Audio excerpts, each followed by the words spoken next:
Bonjour, aujourd'hui nous allons essayer de simuler d'un pendule qui est caractérisé par son angle θ, qui est l'angle par rapport à sa position d'équilibre, et la vitesse oméga qui est en fait sa vitesse angulaire.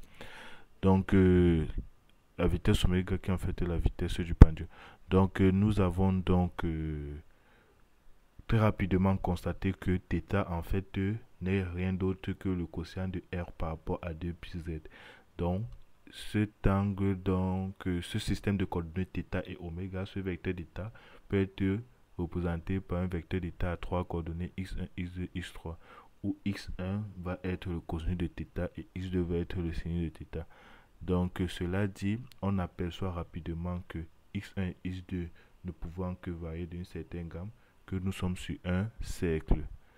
Étant donné que nous sommes sur un cercle, un cylindre, pardon, et étant donné que nous sommes sur un cylindre, tout d'abord ici on trace dans le cylindre avec le champ de vecteur représentant la fonction f.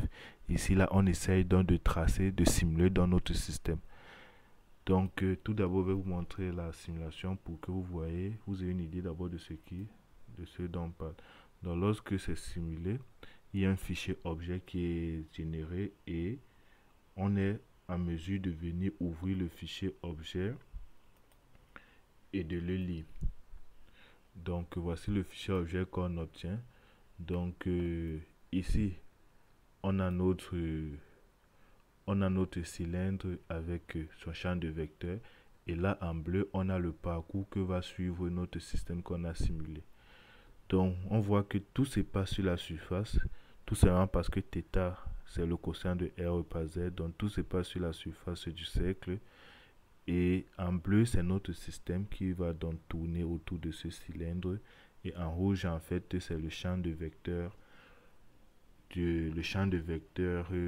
donné par la fonction f, et en bleu c'est notre système.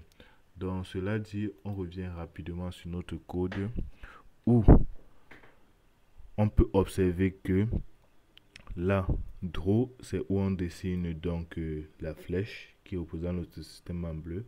X, c'est la méthode d'intégration de Wooje-Kutta. Et à chaque fois, donc, pour qu'on puisse rester sur le cylindre, on essaye de normaliser nos deux premières coordonnées, x1 et x2. C'est ainsi donc que on réussit à voir les points bleus sur le cylindre. Si on ne fait pas cette normalisation, on va obtenir un pendule qui sort du cylindre et qui ne matérialise pas fidèlement notre situation. Parce que rappelons-nous, dans notre situation, θ est un quotient de R, un quotient de R par 2 pi Z. Donc, j'espère que la vidéo vous a aidé, et à bientôt pour une nouvelle vidéo.